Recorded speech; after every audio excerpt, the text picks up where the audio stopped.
Hey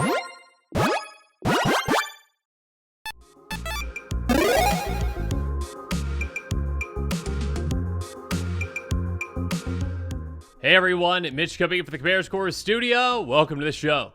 How you doing? Having a good day so far? Good. Me too. I'm just enjoying some tea. Nice. Yeah, Minnesota cup right there. Oh yeah. So it's cold up here. Gotta have some warm tea to warm me up. Sorry about that. Anyways, that aside. Yeah, so that's not what today's episode's about. Not about tea or Minnesota. Wizards made a little mistake. That's what this episode's about. Now, again, I do say, I mean, it's a bit bigger than a little mistake, but it's not a massive mistake. It's not like, MTG 30th or, the OGL, debacle with D&D. This is a mistake that probably could have been avoided. I mean, those could have been avoided too. But this one seems very obvious as to what kind of problems it might have caused before they actually did it. Now, I can always, assume best intention. And so can everyone, and we can all give Wizards a break every now and then, but sometimes it's just funny to see when a company as large as Wizards, and when they have that many people at that company that have to be a part of this decision-making process, and it doesn't get to the point where they're like, no, we maybe shouldn't do this. So I'm kind of beating around the bush right now at this point, with my T comments, and kind of that got me off track, so I'll blame that. Anyways, or blame Eddie. It's always Eddie's fault, right?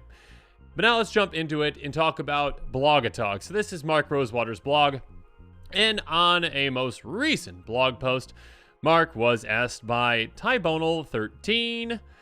So for some drafters, the best experience is getting to open cards they're excited for while they're drafting.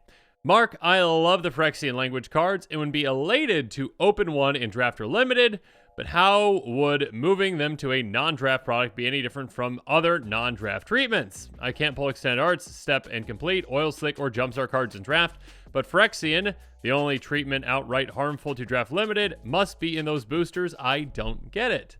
Mark responded by saying, putting the Phyrexian language cards in draft boosters was probably a mistake.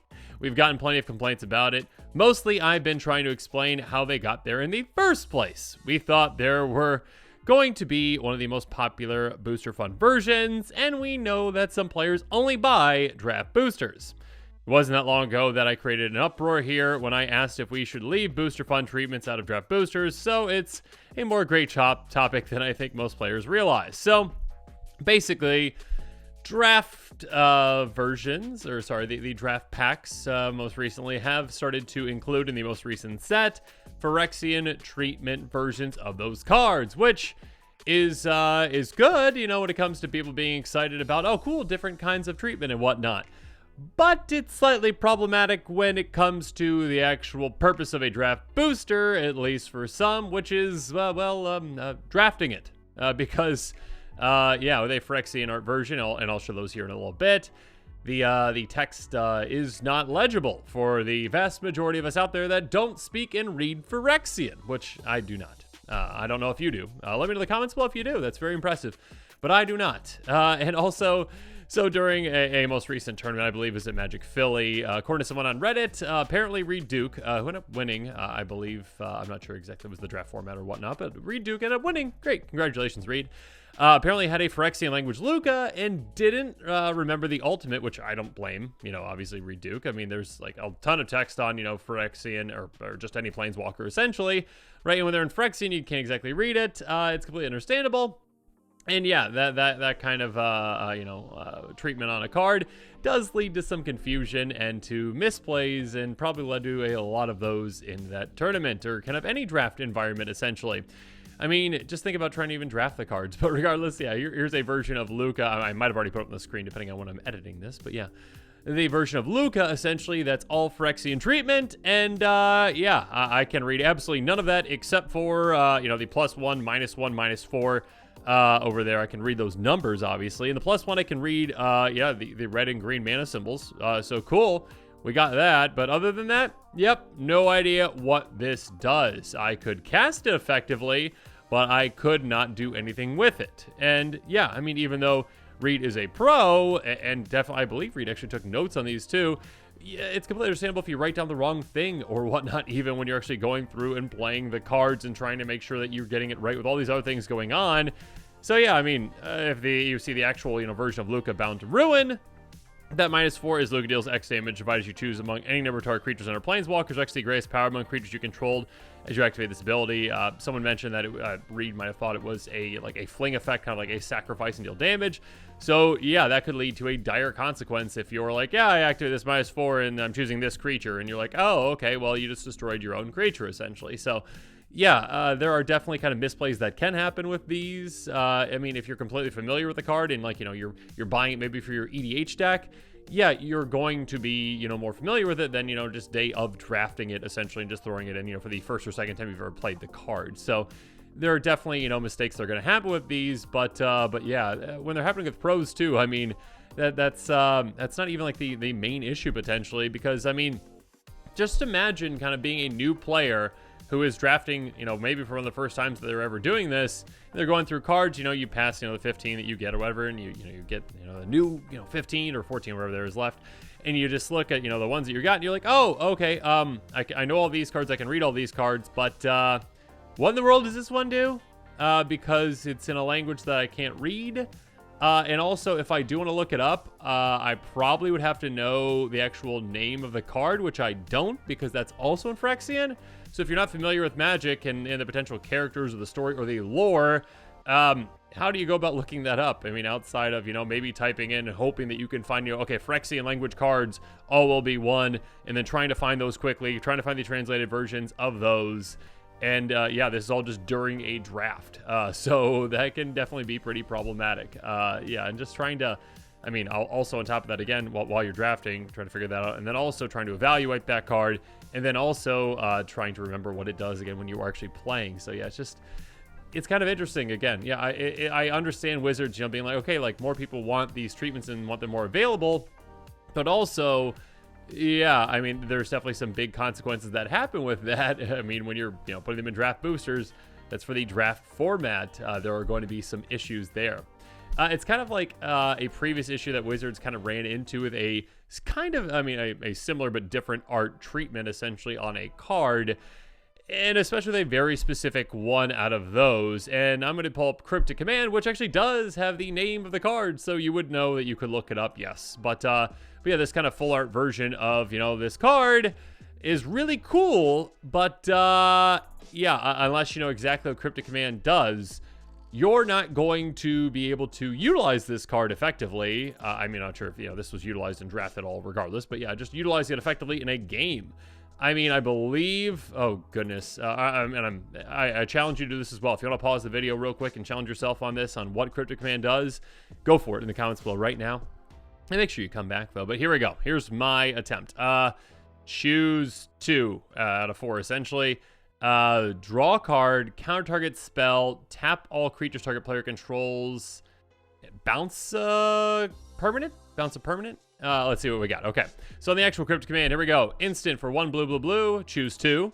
Counter target spell, return target permanent to owner's hand, tap all creatures your opponents control, draw a card. So I was kind of close. I got everything except for, I said tap all creatures target player controls. It's all creatures your opponents control, which is very nice. So I was close. And again, I do Magic for a living. I don't have Cryptic Command in any of my decks because this is definitely not a budget card.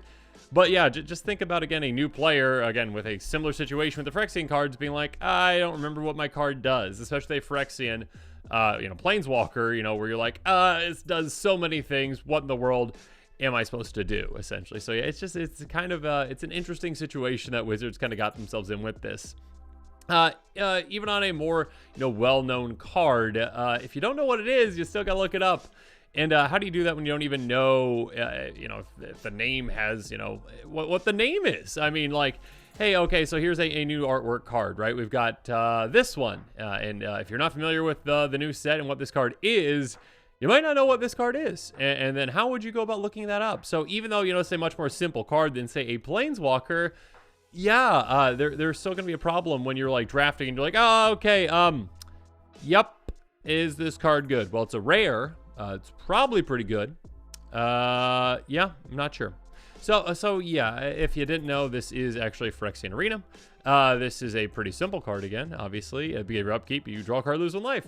But yeah, I mean, if you're not familiar with the card, then you might not know one in the world that does, because Phyrexian language is not all that common, obviously, for people to know, at least to my knowledge.